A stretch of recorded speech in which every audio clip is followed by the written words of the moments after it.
आज मैं सुनाने जा रहा हूँ मेरी खुद की लिखी कहानी, उसका घर।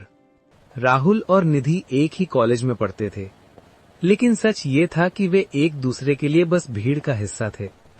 रोज वही क्लासरूम, वही कॉरिडोर, वही कैंटीन की आवाजें, मगर कभी नजरें नहीं टिकीं। राहुल उस शहर में किराए के मकान में रहता था।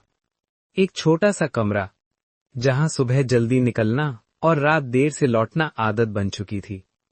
कमरे में सब कुछ था, बस अपनापन नहीं था। घर बहुत दूर था, इतना दूर कि यादें ही साथ रहती थीं। निधि उसी शहर की रहने वाली थी।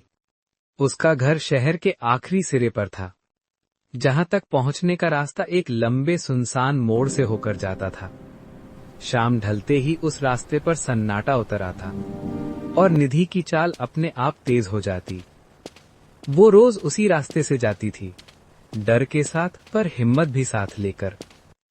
उनकी पहली मुलाकात किसी कहानी जैसी नहीं थी, बल्कि स्वाति के मजाक से हुई।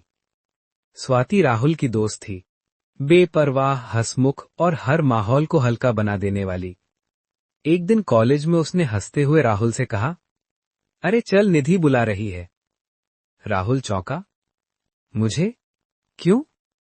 स्वाति बिना कुछ बताए हंसते हुए आगे बढ़ गई।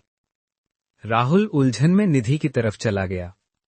निधि वहां खड़ी थी, चेहरे पर हैरानी साफ थी। हाँ? उसने पूछा।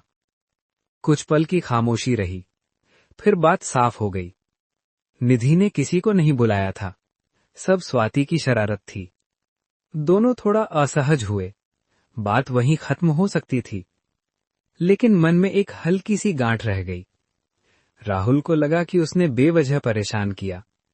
निधि को लगा कि शायद वो रूखी लग गई। उसी रात निधि का फेसबुक पर मैसेज आया, आज जो हुआ बस क्लियर करना था। राहुल ने जवाब दिया। फिर एक मैसेज और, फिर दूसरा। गलतफहमी दूर करने की कोशिश में रात कब बीत गई किसी को पता नहीं चला।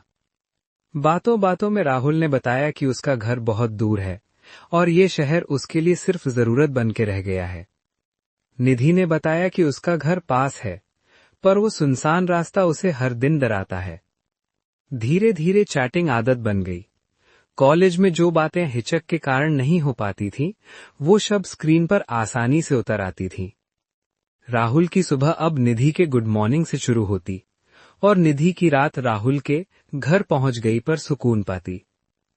कॉलेज में भी अब दोनों अनजान नहीं रहे। कभी लाइब्रेरी में साथ बैठना, कभी कैंटीन की एक ही चाय और कभी बिना वजह की मुस्कान। निधि ने महसूस किया कि उस सुनसान रास्ते का डर अब उतना गहरा नहीं रहा, क्योंकि रास्ते के अंत में कोई उसका हाल पूछता था। और राहुल ने जाना कि किराए का कमरा अब उतना खाली नहीं लगता, क्योंकि वहां लौटकर किसी से बात होती थी। एक रात राहुल देर तक छत पर खड़ा रहा। शहर की लाइटें टिमटिमा रही थीं। तभी उसने खुद से कहा, घर वो जगह नहीं जहां ताले लगे हों। घर वो होता है जहां लौटते वक्त दिल हल्का हो जाए।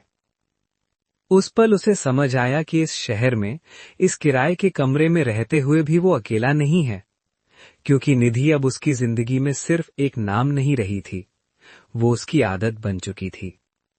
एक मजाक से शुरू हुई कहानी अब राहुल के लिए उसका घर बन चुकी थी।